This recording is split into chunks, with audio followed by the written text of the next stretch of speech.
I have a vision for a world that does not yet exist. Those are the words of Simon Sinek. Many of you have likely heard of, if not read, his book, Start With Why. Simon is one of the world's foremost thought leaders on the topic of organizational and personal leadership.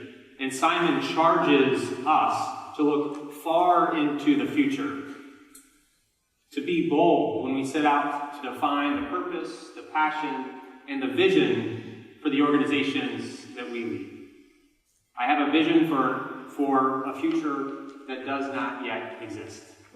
It's that awesome idea of imagining the unknown, believing that it can become, and having the hunger to bring it about.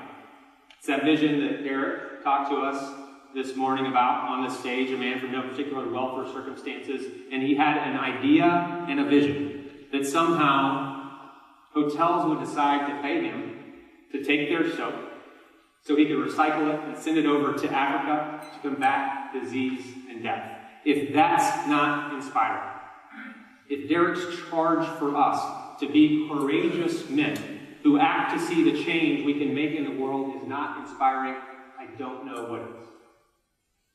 It's that vision that our founders had on that cold December day, huddled together in their triangle, in an alcove of a library at a college in the middle of Harlem.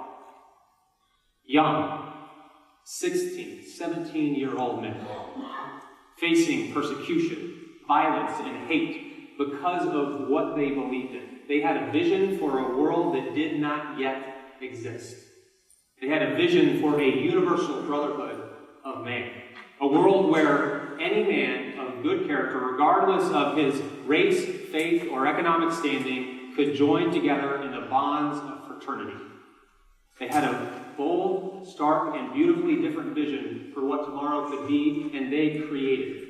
They sowed the seeds for what has become over 120,000 brothers believing in the same ideals and values as they did, spanning across decades, across generations, across centuries, across chapters dotted all over our countryside, and alumni connected in careers and family and brotherhood all throughout our world.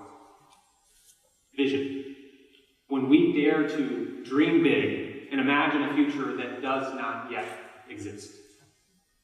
A decade ago, my predecessor stood on this stage and he addressed this triangle.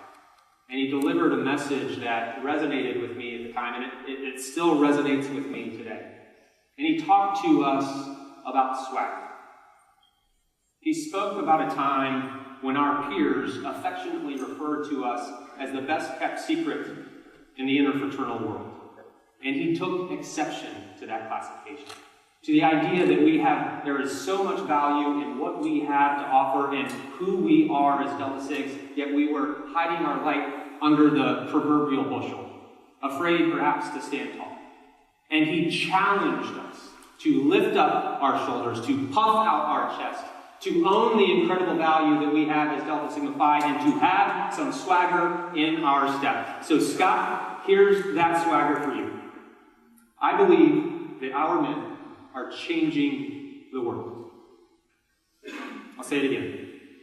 I believe that our men, our brothers of Delta Sigma Phi, are doing incredible work in taking action in our world, and they are changing the world. We own that swagger. We own that impact. Think about it. It is embedded in our history. It's embedded in our vision, in our mission to build better men of courage, action, and excellence. So let's take a moment and put a little bit of that swagger on display. I want everybody to stand up. Trust me, this is going to be fun. It's going to lead us in something that we're all very familiar with. I'll get us started. A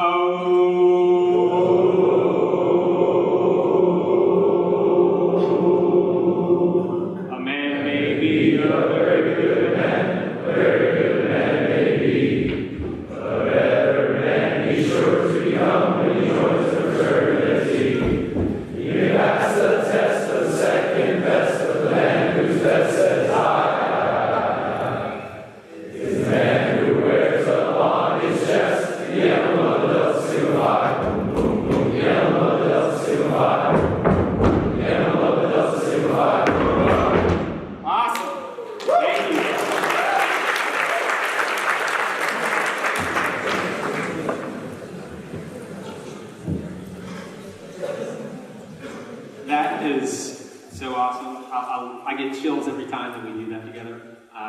resulted in me.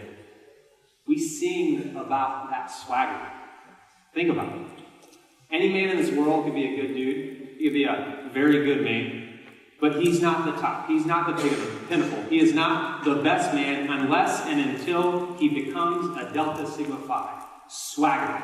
Our preamble speaks beautifully to our purpose, our passion, our mission, and it concludes with what? With a challenge for us to ever convince the world of the sincerity of our purpose. Swagger. We are proud. And we should be proud. We should wear it on our chest. And we should talk about the strength of our brotherhood, and we should celebrate it. Because when we start with a vision for a world that does not yet exist, and we put swagger behind our ownership and execution of that vision, we absolutely should celebrate the stories of our brothers and what they're doing in the world to back up that swagger. And we've got stories upon stories upon stories of incredible change that our brothers are making in the world. Hundreds and thousands of stories. I hear these all the time. The things that our brothers are doing in their communities, in their careers, in their life, and all that they're doing to make change in our world. And I know some of you may be thinking, Patrick, that's a bit of a leap. Maybe you're out on a limb a little bit here. I know we do really cool things. We make some pretty good impact on our campuses and our communities, but are we really changing the world? I understand.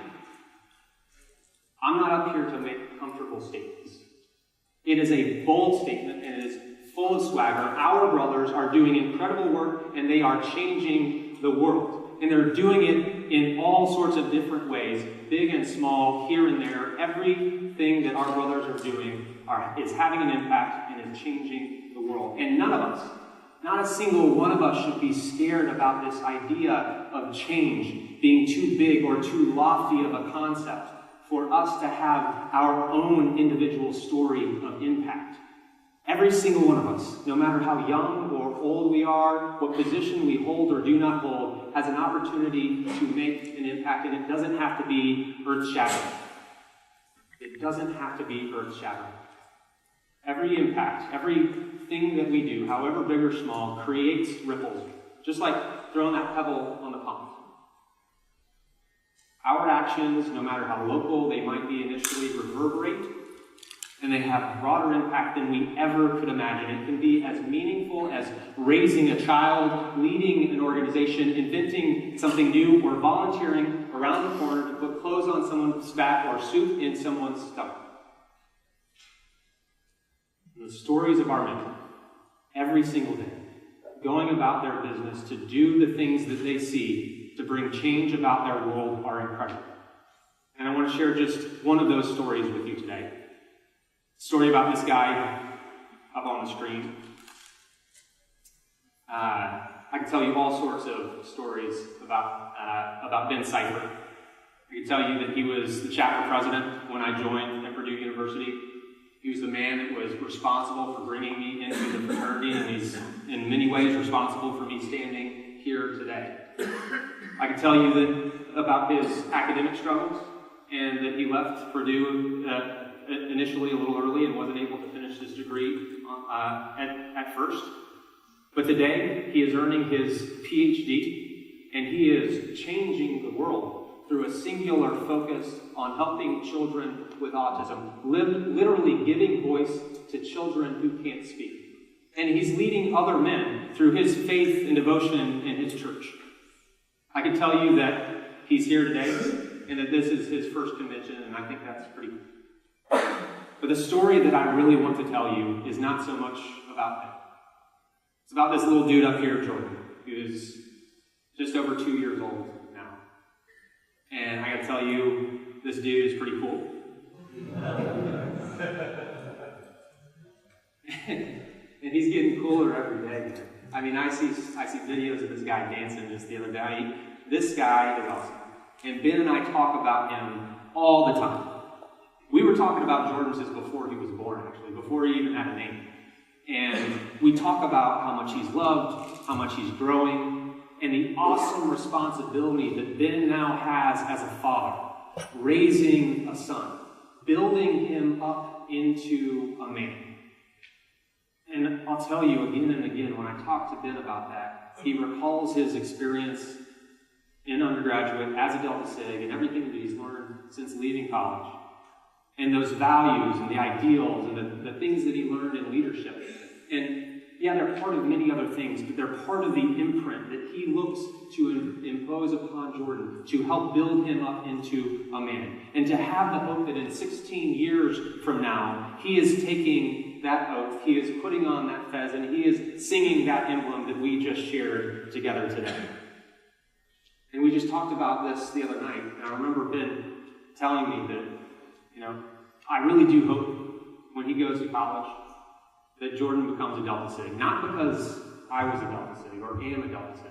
It's not why I want him to be in this fraternity. It's because I want the best for him. I want him to be an exceptional man, and I know this fraternity can provide that for him. So yes, we are all creating change in the world, and we're doing it on our own unique way. And no one way is necessarily better than the other, but it's all about us finding our passion, pouring our heart into it, and committing to our ideals as Delta Sigs. Putting the passion into what we believe in, pouring our heart into it, and committing to our ideals as Delta Sigs. And there's something incredible about this story of impact with Ben and Jordan that talks to our mission. That mission of building better men is in many ways about inviting exceptional men into our lives and doing everything we can to build them up into their best. And we build this legacy for perpetuity, for the future, so that Jordan and thousands of others have a better experience tomorrow than we enjoy today. That's vision. That's swagger. Stories about our brother. We have a vision for our world as Delta Sigma Phi that does not yet exist. And I want to challenge us to believe in ourselves, to rock that swagger, to believe in the power of our brothers to change the world one pebble, one rock, one boulder at a time. To believe that our vision is creating a world that does not yet exist. And to believe in the power of fraternity. We often remark, as individuals we are weak, as chapters we are strong, as a fraternity we are powerful. Imagine the power of aggregating all of those stories, the hundreds and thousands of stories of impact our brothers are making all across the country, all across the world. Our brothers are leaders, our brothers are innovators, our brothers are servants, philanthropists, CEOs, and fathers. Our brothers are changing the world. And that doesn't happen by accident.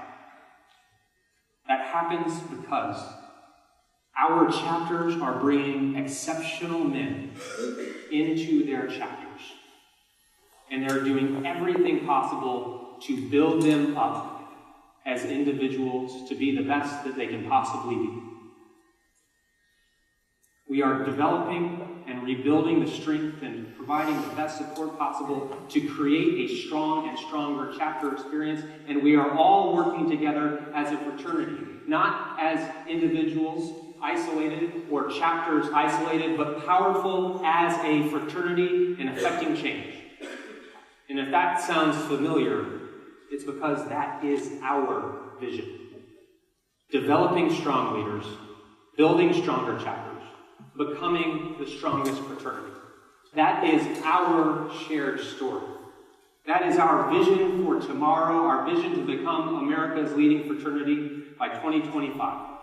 So as we celebrate this weekend, the swagger, the strength, and the power of our fraternity, let's reflect on our story, our vision for the future, and where we are today. And I want to talk about that really in 3 different segments. Where have we been? Where are we today? Both our strengths and our shortcomings, and where are we going in the future? And we start with where we have been Because to understand the value and the strength of where we are today, it's important to know where we came from. And I'll tell you, when we built out that vision for 2025, that vision in the early 2000s, we built it out, and it's all about investing and supporting that core mission of our fraternity. Delivering support to our brothers in a way we never had before. Re-engaging and rebuilding the strength of our chapters and cementing a relevancy and sustainability to our fraternity. And I'll tell you, that vision didn't come easily. It wasn't easy to come by, and it wasn't the first try at the apple for us to put a plan together for where we were going. In the early 2000s, in the decades leading up, there were a number of shorter-term strategic plans that we had put into place. And we never quite got off the ground. We were, at that time, it was said that Delta Sig was great at planning.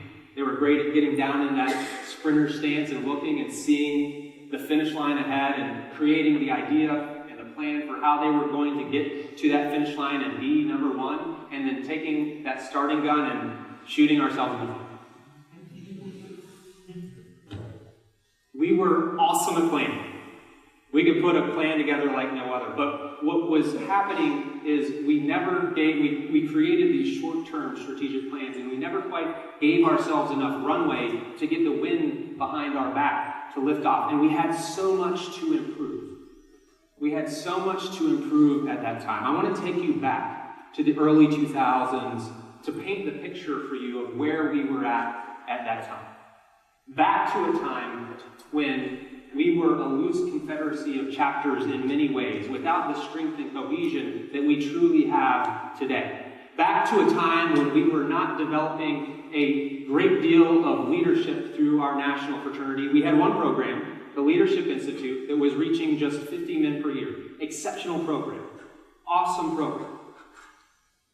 But the national fraternity was only providing leadership, delivering on that promise of building better men, to 50 men across our country every year. Back to a time when we were literally photocopying Gordian knots at the headquarters office to send out to our chapters because we couldn't afford to buy new ones. Back to a time when our executive director spent the first several months in office driving around the country picking up checks from chapters so that we could keep the lights on. Back to a time when we had chapters in the 90s, we had an average chapter size of 34 and a GPA, astonishingly, of a 2.5. Back to a time when we didn't have an intentional focus on philanthropy and service, when less than half of our chapters had consistent ACB and advisory support that was necessary to provide the mentorship, the consistency, and the longevity to our chapters. Back to a time when it was typical for chapters to go years without hearing from or seeing a staff representative from the headquarters on their campus or in their chapters. We had a lot of promise, we had a lot of grit in Delta Sigma Phi, but we weren't fully delivering.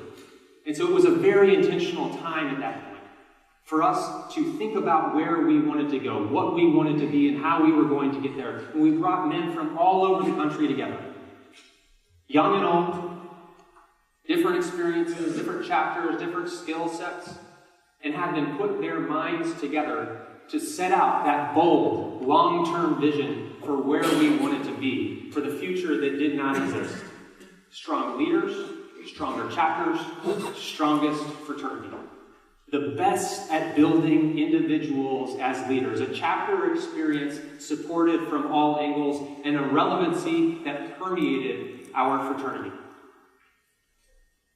It was a Delta Sig that did not yet exist. And from the ground up, it is about building out the resources for our brothers, investing in each and every one of our brothers across the country, and delivering on that core mission of building better men of courage, action, and excellence. And when we go to work at that core concept of developing strong leaders and investing in the individual development, we would organically create strong and stronger chapters that are more resilient, more robust, and their halls are filled with more exceptional men who are challenging each other to their best each and every day, supported by more and more engaged alumni and better support and services from the National Fraternity. And as we drive to be the strongest fraternity possible, we know that we have cemented a relevancy to all of Delta Sig, that we all can be proud to have that swagger around. And that as a powerful fraternity, we have the ability and the consistency to provide more support to our chapters, who in turn are better able to do better by their brothers. It becomes a self-reinforcing circle. So it is crucial for us to start out with a vision for where we want to be. A vision for a future that does not yet exist. But without intentionality and action, that vision remains solely an idea. When we dream big, we have got to act big too. And so we've been driving at that vision to become America's leading fraternity for a little over a decade. So let's look at where we have gone, what we have achieved, what intentionality and action has gotten us over the last 12 years. When we start and we look at these buckets, the three pillars of our vision, we start with developing our strong leaders. And we talk about that time when we started out in the early 2000s and we just had the Leadership Institute, touching 50 men per year. We started to roll out in 2003, 2004, 2005, the regional leadership academies that allowed us to reach a few hundred more brothers every year to broaden the impact of what we were doing to provide that support to our members. And then in 2008, for the first time, we flew in every single one of our presidents and our recruitment directors to the Bruce J. Lowenberg Summit, creating the foundation for our brothers to go back and to put a process, a replicatable process into place in their chapters to bring men of strong character into their chapters through a values-based recruitment process. Wildly successful program that has had a tremendous impact on our fraternity that continued to grow over time. And we continue to hear feedback throughout the process as well. So our presidents, one of the pieces of feedback was our presidents thought, this is great. I love the recruitment training that I'm getting, but I'd like to get some more development for what is relevant to my broader role. So in 2014, we redeveloped the summit. Now we bring in our recruitment directors and our new member educators, who not only are we providing our chapters the framework for developing a values-based recruitment model, we are putting a plan in place for our chapters to have a meaningful, safe, and values-based development to bring our brothers along into the fraternity. And at the same time, we created a separate program, the President's Academy, where our presidents now get the training and the tools to identify and understand and to leverage their strengths and how to best put those into action, and how to identify and leverage the strengths of all of the brothers in their chapters, including their executive boards, so they can build robust, strong, cohesive teams to create that best chapter experience possible. In 2015, we rolled out the LAMP, which is our online learning engagement platform. Gives us the opportunity for every single one of our brothers. If you have a computer and an internet connection, you have an opportunity to engage in educational training and leadership through the National Fraternity. And we've had thousands of brothers over the last several years engage in professional development, new member education, volunteer training, and other areas. And it really is, the world is our oyster with this thing. We have the opportunity to develop out any number of new programmings that are meaningful and relevant to our brothers. The next year in that same year, we developed out the platform, the blueprint, the framework for our transition experience. A way to engage our brothers at every phase of their membership, from undergraduate to alumni, and critically focusing on how we build our brothers who are leaving college and going into the world to transition into a strong professional state. And to stay engaged and involved in this fraternal experience after you throw that cap in the air and take the diploma and ride off into the sunset. And next year we launched in 2016 Greek Life EDU, and in the first 2 years, 2016 and 2017, in each year over 90% of our new members, over 90% of the men who were initiated into our fraternity received critical training in the areas of hazing, sexual assault, and drug and alcohol abuse. 3 critical areas we know are absolutely important for our brothers to get before they walk into the membership of our fraternity. That same year, we also rolled out our Social Strengths program, where our staff and our volunteers are going and engaging at the chapter in conversations and dialogues with entire chapters to have facilitated conversations about healthy social interactions and sexual assault prevention, and how our brothers can challenge each other and hold each other accountable in healthy and productive ways.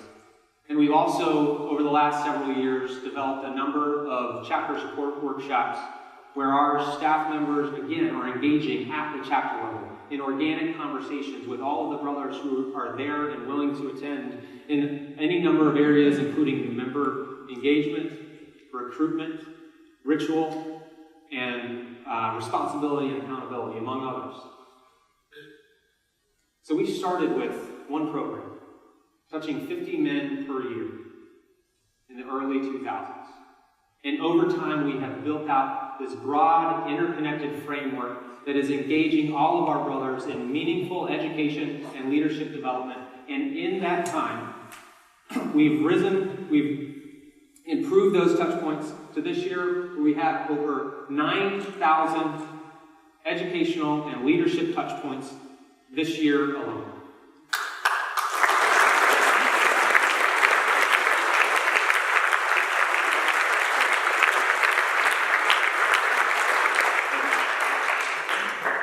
So when we talk about the progress of our vision and driving towards our vision, it's absolutely critical for us to talk about the successes, but we also have to talk about the areas that we have to improve, to change, to grow, because we are knocking things out of the park. We're knocking this out of the park, all work. But no organization, no company in this world does its best, reaches its pinnacle, works at its optimum, unless it's looking internally and saying, where can we do better? What can we improve? What can we strive at to be our best and know that we can always do better? And while we've hit some things out of the park, we've had some whiffs too. And there are areas that we have to improve.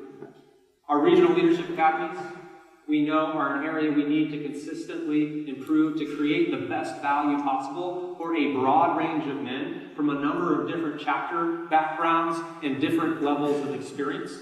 And it's a program that has changed dramatically in the last 2 years, and we built in a ritual component to it, but we will continue to tinker with it and to make it better and to listen to your feedback and to engage how we make that program more relevant and more meaningful to you. Many of you have likely or may not have heard of our mentoring platform that we rolled out 2 years ago. This was our shot at trying to find a way to leverage that vast network of our alumni scattered across our country and our world and leverage them online in mentoring relationships. And it was ultimately a very interesting experiment, but very few of our members ended up engaging in it. So after 2 years, we've sunset the program, and it's back to the drawing board to figure out, how do we get at that? How do we leverage that network of our brothers all across the world to that end? The transition experience I talked about, building out the blueprint and the framework. We have built a number of things, including professional development around this, but we've yet to put a true good amount of meat on the bones on this, and it's time for us to push the gas pedal and to deliver more value and more programming in this area. And ultimately, I talked about it a little bit, we need to know what our voice of our members is better. We can do a lot better at engaging you and hearing from you what it is that you want in your educational development. What is it that you want from us in developing new programs for the land? What do you want in how we deliver this programming to you? And how is it going to be most relevant and most impactful as you drive through your undergraduate career and into your professional life? So yes, we have room to improve, and we are doing incredible work at the same time. And we should be proud of where we're at. And when we do that work of developing our brothers as individuals, building up stronger leaders. We organically grow stronger, more resilient, more impactful chapters that have done incredible work and have improved significantly in our time since driving towards this vision of 2025. And we see it in the results. Talked about that GPA. Back in the early 2000s, we were at a 2.5. Today, we stand at just over a 3.0 across the country. That is strong work. That is a testament to the work that our brothers are doing in their chapters to engage not only better in the classroom, but honestly to bring better men through our values-based recruitment into their chapter. And we're in spitting distance, by the way, of being within the top 5 of all fraternities nationally in this metric. When we go back to the early 2000s, we didn't have a true intentional focus around collecting data and driving our chapters towards philanthropy and service. And this year alone, we raised over $300,000 and committed 100,000 hours of service to the American Red Cross and to other programs throughout our country. That is awesome work as well. That is the work our brothers are doing on the ground in their chapters, driving excellence on the ground.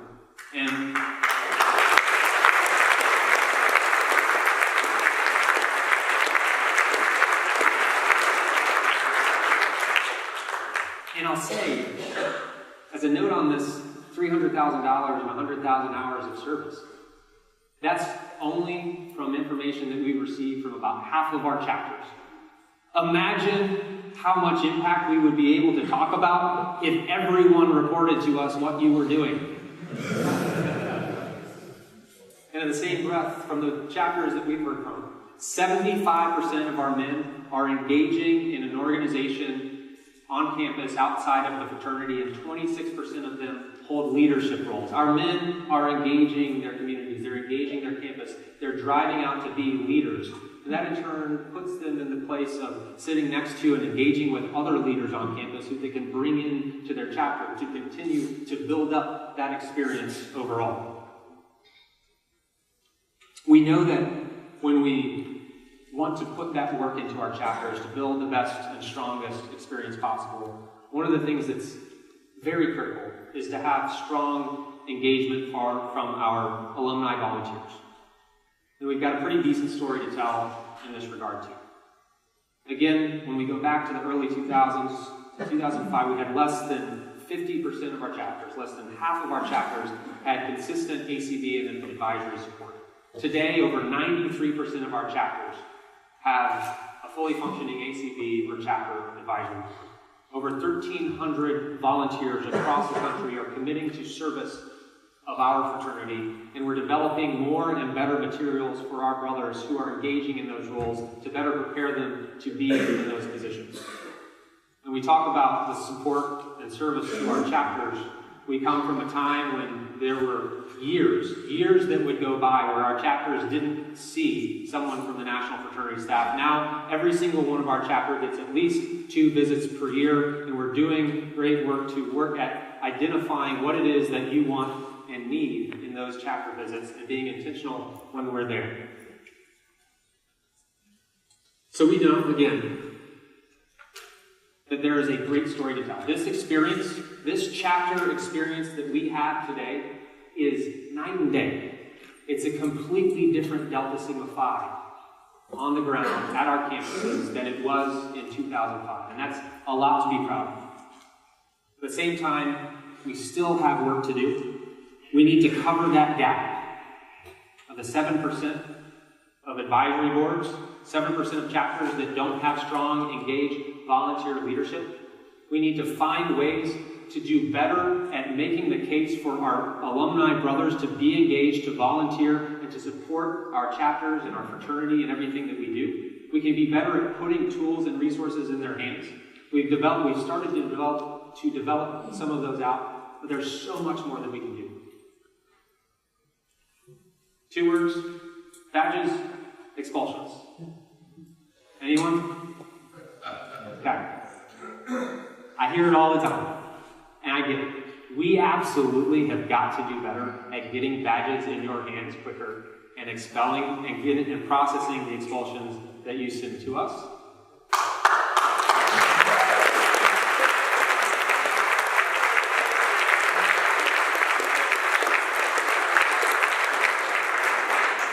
I'll say this. It's a teamwork thing. So we are going to need you to give us the information that we need in time to do that, but we do have a plan to make that process easier and more efficient and more consistent starting next year, and you'll actually be voting on some stuff that makes that possible tomorrow. So we also, again, I talked about engaging the voice of our members. We talked about developing strong leaders. We can do better here too, right? So when we are on your campus twice a year or more, what is it that you want from us? What is it that we can do? How can we help challenge you to your best? Not every chapter needs the same visit from our staff. They don't need the same topic of support.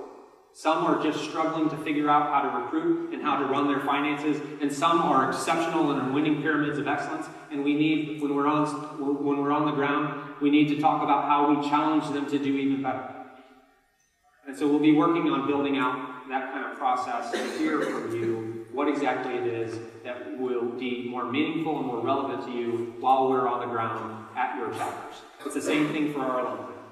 We need to get that voice of our customer, get that understanding of what it is that inspires you to want to spend your time giving back to Delta Sig and repaying that debt. How do you engage? What is the best way for you to be trained? What are the best kept resources that we have, the best practices to enable you to do your job? So when we do that work, when we commit to developing strong leaders, and we organically grow those strong chapters, we walk down that path along our vision of becoming the strongest fraternity possible. And one of the things that we talk about, one of many things that we talk about when we're assessing the strength of our fraternity, absolutely is growth. And we've got some great things to talk to about that story of our growth over time. When we go back to where our chapters were at in 2005, we had just an average chapter size of 34 men per chapter, and today we have an average chapter size of 58 men per chapter. That is, by the way, blowing out our expectations. Our goal, our plan, our vision for 2025 was to have 200 chapters, 10,000 members, average chapter size of 50 men per chapter. We blew through that number several years ago, and we're continuing to charge higher. And it's not just happened in a few chapters here or there. We're seeing that growth all throughout the country, and it's buoyed by our men being able to bring and have the understanding and concepts of values-based recruitment and bringing great men in, building that chapter experience to be a stronger chapter experience. And we've grown that membership over time from 3,700 in 2005 to just over 6,000 today. That is strong growth. That is relevancy. That is something for us to be proud of. So we have a lot to celebrate in terms of our growth in our membership. Part of that growth as well, when we talk about building out the relevancy and the footprint of our brand of Delta Sig all across the country at more chapters on more campuses throughout the world. Again, I said our goal for 2025 was to be at 200 chapters across the country. Obviously, as you can tell, we've had a little bit of slow growth in this category. We've got room to catch up, and there's more that we can do, but we have seen continuous improvement recently. Until this year. It's not that we've turned our back on this metric. It's not that we've stopped trying to grow as aggressively as we wanted to, or that we've given up on that idea of building out the relevancy and the brand of Delta Sigma Phi and becoming stronger through having that drive to 200 chapters. We've doubled down on it, and we've leaned into who we are as Delta Sigma Phi. Investing in our brothers, investing in building better men, and making our chapters strong and stronger each and every day. And that means that when we go to a new chapter at a new campus, we want to make sure that that chapter has the sustainability and the robustness and the ability for us to create an experience that is meaningful and will last into perpetuity. So we're selective about where we go. And by the way, we don't get all of the opportunities we want. It is harder today than ever to go onto a new campus and develop a new chapter. And we are chasing this with diligence. We're looking at ways to go on where we know that we will be able to succeed, where there are men who have the caliber and excellence that we want to represent Delta Sigma Phi, where we know that there are alumni who want to support and engage in volunteering to mentor our chapters along the way, and where there is a healthy campus culture that is supported by a strong Greek life office. So we will continue to drive at this vision. We will continue to drive at this goal. But our goal for becoming the strongest fraternity possible, I want to make sure that we know that it's not only about growth. And sometimes that's misunderstood and misrepresented. Our goal for Vision 2025, and specifically becoming a stronger fraternity, is not just about growth. It is about relevancy, it is about longevity and sustainability, and it is about investing in our consistency of engagement of our members. When we build out the relevancy of our chapters, we want to build out a stronger, more relevant, more meaningful brand to Delta Sigma Phi. We are no longer the best kept secret in the interfraternal world. That idea, that concept that used to be. Our peers now look to us as leaders. We are at the inner circle of the conversation in the Greek world. We are at the leadership table. We are among a small group of fraternities who are at the forefront, leading Delta Sigma Phi, leading the fraternal world in the idea of what that vision is for the future, for what fraternities can, should, and will become.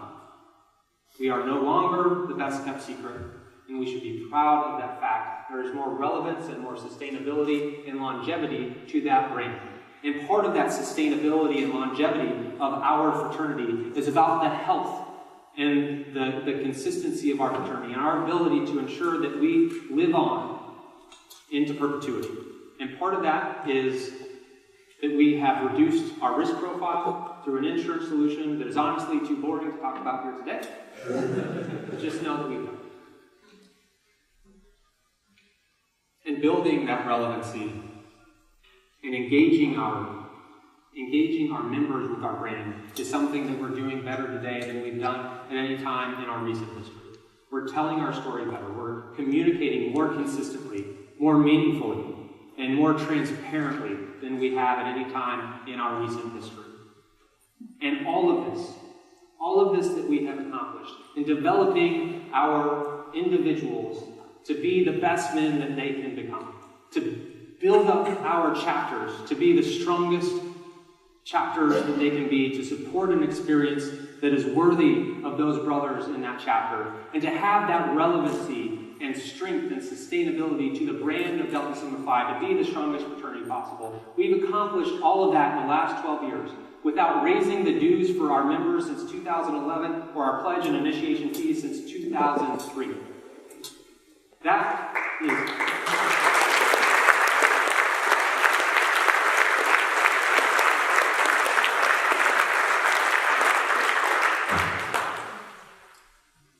possible because we are continuing to drive at this idea of building out that strength. Those numbers that we saw in terms of the strong growth of our average chapter size and the growth of our membership overall supports and allows us to be able to invest in our chapters, to invest in our men consistently, and do it without continuing to increase the burden of cost to our members. We've got to be able to talk to and speak about that vision better. Because I'm fairly confident that before today, many of the people in this room thought that Vision 2025 was 200 chapters. And maybe some other part of growth, right? Growth is part of our vision, but it is a bigger plan. It is a holistic approach to how we make our fraternity the best fraternity possible, to become America's leading fraternity. That is on us. We have got to do a better job about speaking to that vision, speaking to the passion of where we want to go, where we want to be, to put that into your hands and to tell you how you can be a part of it, how you can engage in that vision for becoming America's leading fraternity, and how you can be a part of the solution. In the last 15 years, Delta Sigma Phi has reinvented itself, and we have to continue to reinvent. Because if we don't, we slowly become irrelevant. If we don't reinvent ourselves, we slowly become irrelevant. Brothers, we have to always be mindful of who we are as Delta Sigma Phi, where we want to go, and what the future for tomorrow is going to be. So that takes us to that third and final leg of the story that has not yet been written, the future that we envision that is not yet here. And when we talk about that future, we already know the vision. We've walked through that. We know where we want to go. That's Vision 2025. That's becoming America's leading fraternity. We need to know what the plan is. How are we going to get there? What are the things that we're going to put in place to put us on path to be America's leading fraternity? And we need to think about the obstacles and opportunities that are going to be in the path along the way towards our drive to that vision. So what is the plan? What is the plan to get us to that vision? Every 5 years, the Grand Council develops out metrics for what is going to keep us on track to drive to ensure that we stay in that lane to reach where we want to be in 2025. Right now, those metrics are for 2020. You can see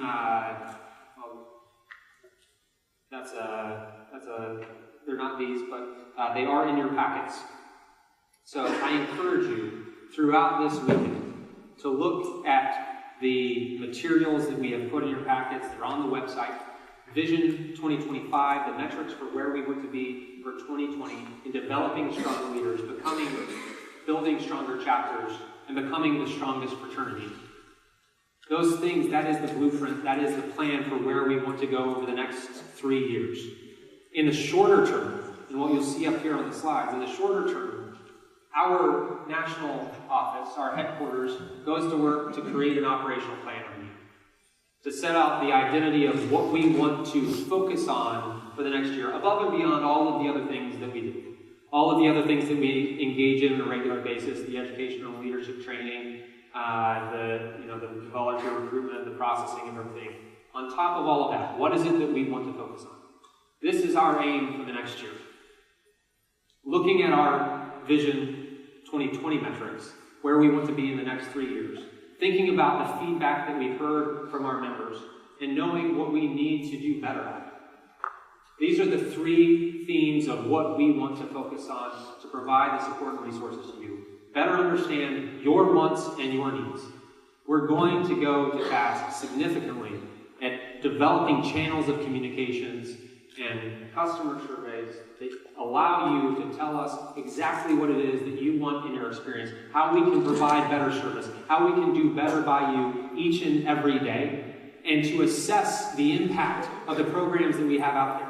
How do we know that Leadership Institute, the President's Academy, and Summit are actually meeting the ends that we hope to achieve? We're going to work at assessing those programs as well. We need to continue to improve that support and resources for our chapters and for all of our members. That means more resources, improved relevancy to those resources, and additional support for you. That comes in all shapes and sizes and includes a number of things. It's going to be putting the foot on the gas pedal of the transition experience. We'll have a chapter officer portal that we'll launch. We'll have more engaging and relevant material for our alumni volunteers. And we will be responding to those ideas and those concepts and those needs and those wants from our members and how we become a better fraternity. And we need to continue to improve how we speak about what is available to you. Because I'll tell you, I've stopped being surprised, but I know that all of the things that we do, there are plenty of brothers all across the country that have no clue that those things are available. And if you don't know that the educational programs are available, that products and engagement opportunities on the LAMP aren't available, that $150,000 in scholarship every year from the McKee Fund is available to you. It doesn't exist. It simply doesn't exist if you don't know about it. So we can do absolutely better at building out those channels of communication and making sure that you know what those resources are and how you access them. So that's our plan. We've got the vision for where we're going. We've got the plan in place for what we're doing over the next 3 years and how we as a support team from your national staff are going to put the work in place over the next year directly. Now we've got to think about what are those areas of obstacles and opportunities that present themselves along that path to driving towards becoming America's leading fraternity, to driving towards Vision 2025. And I'll tell you, when I think about these obstacles, I tend to think about them in 3 different buckets. There are the big, scary threats, the threats that we see every day and that we know are in front of us. There are structural threats that may not be as apparent to every single member of the organization, but are just as destructive and potentially endangering to our organization. And then there are threats to the very values of our fraternity. When we think about those big, hairy, scary threats, I'm sure many of us can identify them. If I polled the room, many of you would be able to talk about it. Number 1 is risk. Absolutely. Risk is one of the biggest obstacles to our future. Risk closes chapters. Risk endangers the lives of our members and our guests. Risk creates a destruction of the brand of Delta Sigma Phi. When a group of members choose to make decisions that don't align with our values, it starts to undermine the opportunities that we have to succeed in the ways that we want to succeed.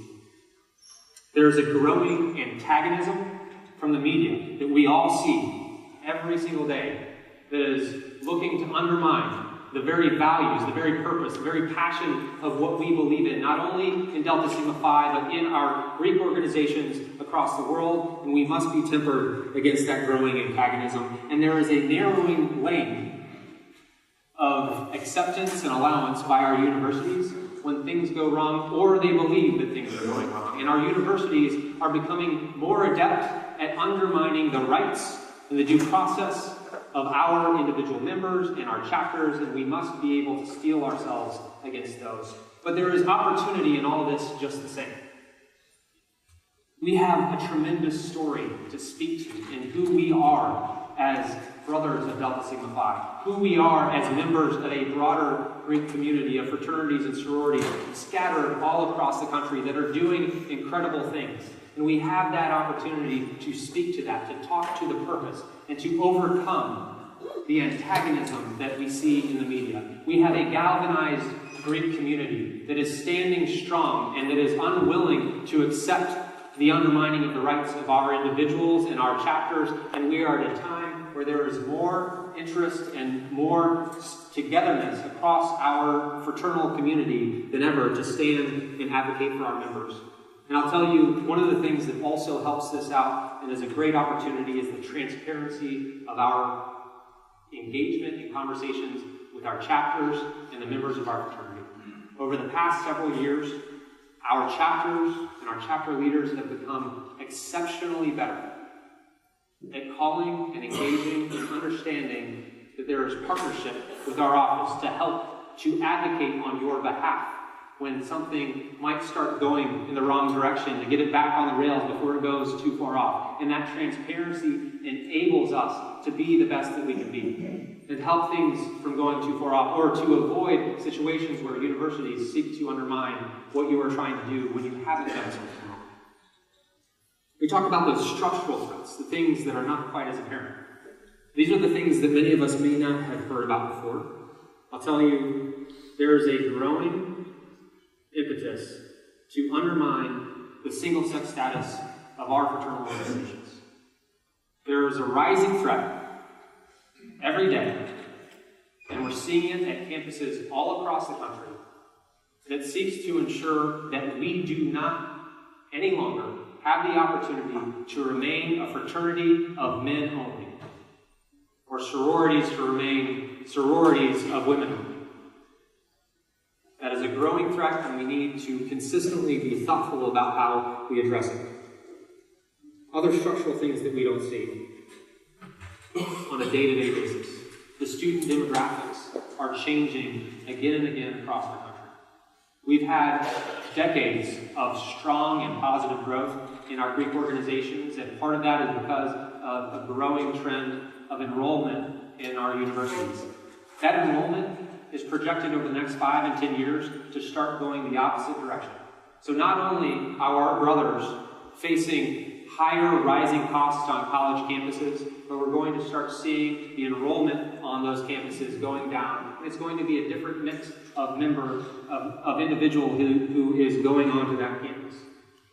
There are other things as well. Just in the news the past few months, Purdue University, my alma mater, bought Kaplan Online,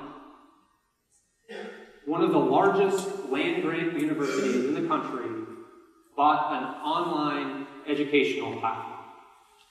I don't know what that means today, and I cannot tell you for certain what it foretells. But imagine a future where we know that there are surveys that are saying that young men and women who are going to college see less value in a college education. And we're hearing all the time from a number of companies across the country that are saying the men that are coming into our companies out of school are lacking in a number of critical areas. So maybe they stop to see the value in a 4-year traditional education.